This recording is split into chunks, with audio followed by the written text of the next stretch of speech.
Cortar para o norte também, estamos conversando isso com o IDB, o Banco Interamericano de Desenvolvimento, cortar para o norte. A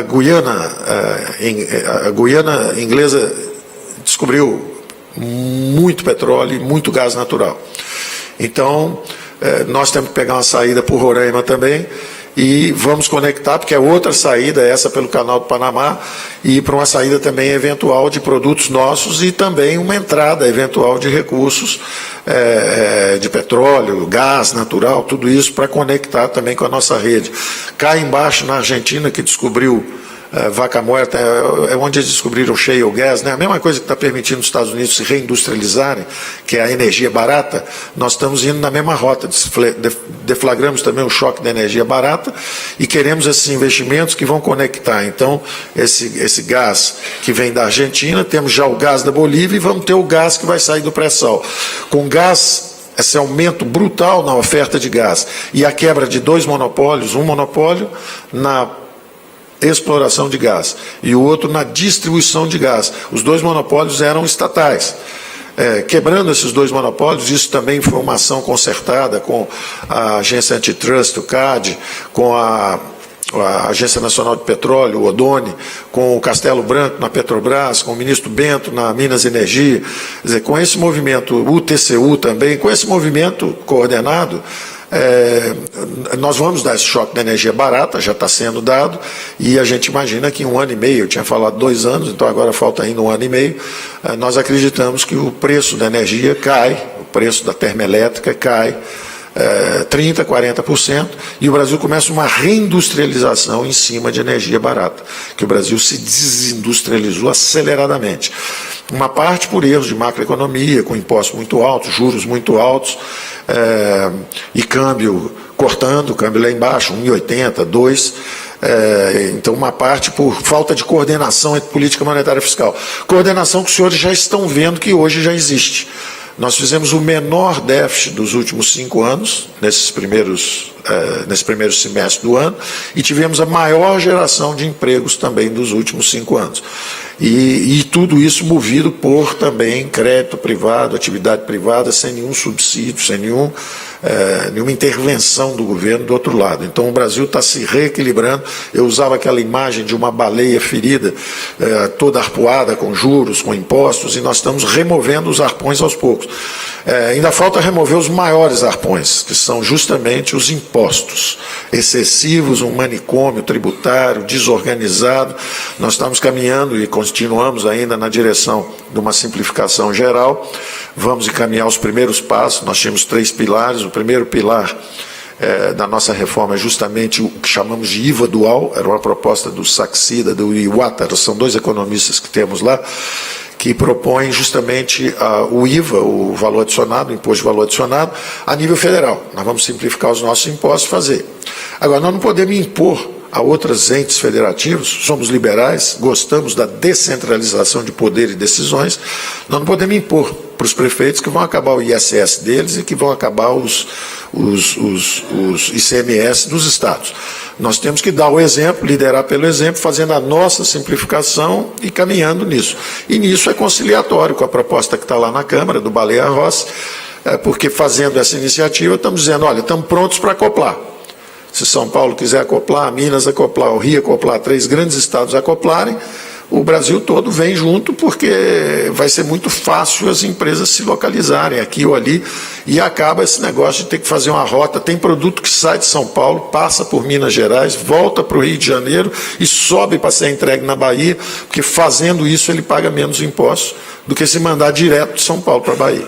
Isso é uma barbaridade, isso é uma destruição de recursos, uma malversação de recursos privados, uma má alocação, inclusive de posicionamento geográfico, de fábricas, tudo isso acaba falsificado, o regime de mercado falsificado por arbitragens tributárias, Quer dizer, o governo perturba tanto que no final o produtor tem que ver como é que ele vai driblar para pagar menos e acaba onerando os que pagam mais e desorganizando o sistema produtivo nacional. Então nós temos noção de que essa reforma tributária é importantíssima, mas nós não podemos, por urgência, fazer mal feito.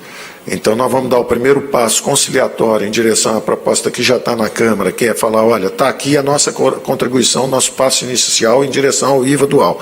E esperamos que vocês então consigam unificar e venhamos todos juntos, por um lado. Por outro lado, estamos reformando também o imposto de renda e estamos examinando alternativas, porque nós queríamos erradicar o imposto mais cruel que existe no Brasil e que realmente marginalizou dezenas de milhões de brasileiros, que são os encargos trabalhistas. Né? Os impostos sobre mão de obra são cruéis. Tem quase 40 milhões de brasileiros fora da força de trabalho formal. Eles estão disfarçados por conta própria. Tem o desemprego oficial, 12, 13 milhões de brasileiros, mais os por conta própria, mais 10 milhões, mais os que já desistiram, desalentados, são outros milhões de brasileiros. E quando você soma isso tudo, dá quase 40 milhões de brasileiros fora da força de trabalho formal, com baixíssima produtividade. Se você reduzisse, desonerasse a folha, esse pessoal era incorporado à força de trabalho formal. E aí você tem um milagre acontecendo. Primeiro, sobe instantaneamente a produtividade, que uma coisa é um homem andando sozinho, arrancando grama, num jardim para ganhar um dinheirinho para pagar o almoço. Outra coisa é ele já entrar com um pouco de capital, que é uma tesoura de cortar a grama. Em vez de trabalhar a tarde inteira, ele trabalha 2 horas. Agora, se tiver máquina de cortar a grama, que é o capital, aí de repente ele corta em 10 minutos. Isso tudo significa maior produtividade, porque aquele homem que está sozinho andando pela rua, fazendo um bico, na verdade começa a ter máquina, equipamento, instalação industrial, tecnologia, ajudando a aumentar a produtividade. Então, nós marginalizamos 30, 40 milhões de brasileiros com essa forma cruel. E quando nós falamos justamente, um tempo atrás, em cobrar impostos sobre transações, etc., era trocar o cruel pelo feio. Nós vamos botar o imposto feio, que é melhor do que o cruel. Não há clima, aparentemente não gostaram muito da ideia em geral, e nós então vamos deixar aquela pergunta, aquele ponto de interrogação, dizendo assim, então proponham os senhores uma alternativa para desonerarmos a folha, porque esse imposto que está aí é cruel demais e impede a criação de empregos e, pior, destrói a própria Previdência, porque 40 milhões de brasileiros que não contribuem para a Previdência, um dia vão se aposentar. De onde virá o dinheiro para absorvê-los? Daí a importância de nós termos pelo menos 1 trilhão, quase 1 trilhão. Estamos satisfeitos com a reforma tributária? Estaríamos mais satisfeitos se fosse para capitalização, mas não faz mal, fizemos uma importante reforma, temos que celebrar, desentupimos aí 10, 15, 20 anos de horizonte fiscal, temos que celebrar o apoio da Câmara, do Congresso, do Senado, porque a grande verdade é que se por um lado saiu menor do que 1 trilhão, saiu uns 800 bilhões, estão trazendo os outros entes federativos. O Senado demorou um pouco mais, mas está trazendo também estados e municípios, são outros 350 bilhões. Então não adiantava nada também a União ter uma reforma de 1 trilhão e deixar estados e municípios à míngua e depois eles capotam ali na frente financeiramente, quebram e vêm bater no orçamento da União. É melhor então que tenha a União um pouco menos, mas que venham os 350 bilhões de estados e municípios para ajudá-los também a se recomporem financeiramente. Nós temos participado disso, nasceu uma nova política. Essa nova política extraordinariamente republicana envolve justamente a representação da classe, quem foi eleito, quem tem voto, tem o direito de dizer para onde vão os recursos. Então nós justamente estamos desenhando toda essa convergência que está havendo entre a Câmara de Deputados, o Senado e o governo e o Executivo agora. Isso está sendo costurado em bases orgânicas, quer dizer, estamos falando o seguinte, tem a seção onerosa que é só o pagamento de entrada do petróleo. Então, como é que nós vamos repartir isso? 67% a União, 3% estados produtores, 15% municípios, 15% estados.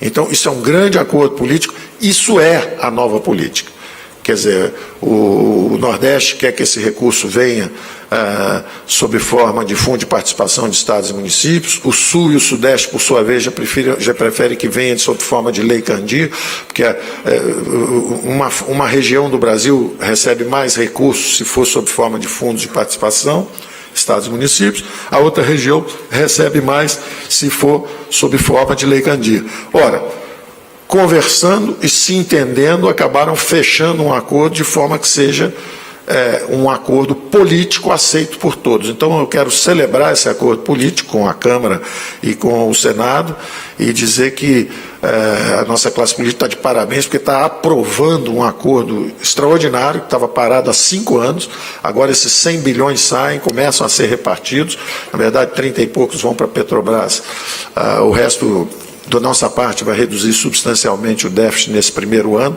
Eu contava com a cessão onerosa desde o início, sempre que me perguntavam qual é a meta. A meta de privatização é vender todas as estatais. Qual é a meta do déficit público, do déficit primário? Zerar, eu quero zerar o mais rápido possível. Mas vai dar para zerar? Não, não deu para zerar.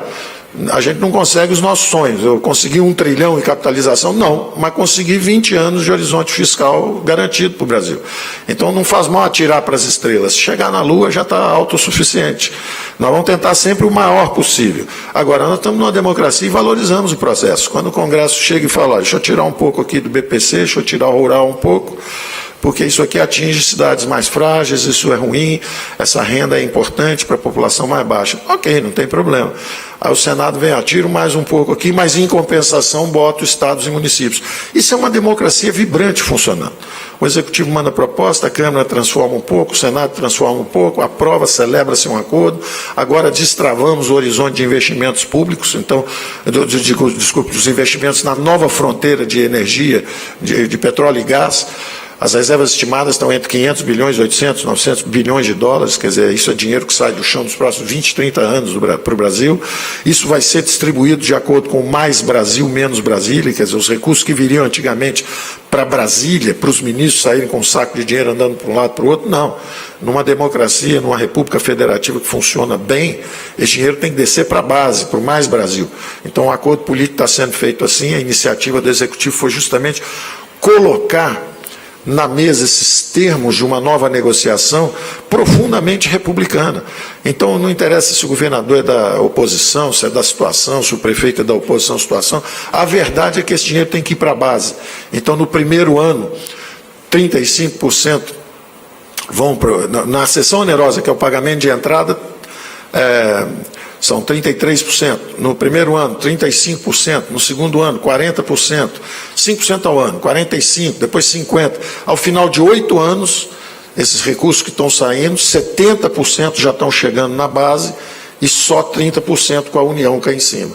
Ou seja, cada vez mais dinheiro para saúde, saneamento, educação, segurança pública, lá embaixo onde o povo vive. Você precisa de segurança na rua onde você mora, não é no Palácio de Brasília, andando de um lado para o outro com um saco de dinheiro, um ministro com esse dinheiro na mão. Você precisa de dinheiro, saúde, educação, também lá onde está você precisa da estrada onde está o governador, você precisa da ferrovia lá onde está ligando 2 ou 3 onde 2 ou 3 regiões estão sendo ligadas. Então, essa ideia de descer o dinheiro é uma ideia que vai reconfigurar a política no Brasil.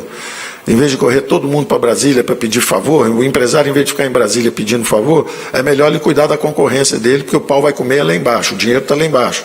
Não adianta ele pedir dinheiro subsidiado no BNDES, não adianta ele pedir favor para alguma estatal que vai dar uma encomenda para ele, como aconteceu no Brasil recentemente, os senhores viram.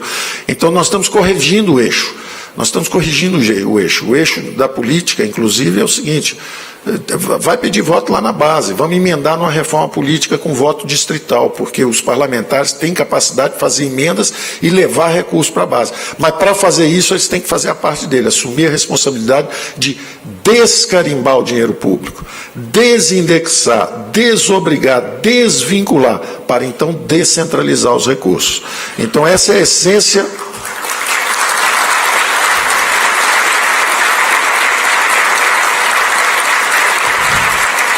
Essa é a essência do Pacto Federativo, que a classe política já percebeu e está subscrevendo quando começa a participar desses novos acordos políticos em torno justamente do eixo correto, que é a decisão sobre os orçamentos públicos.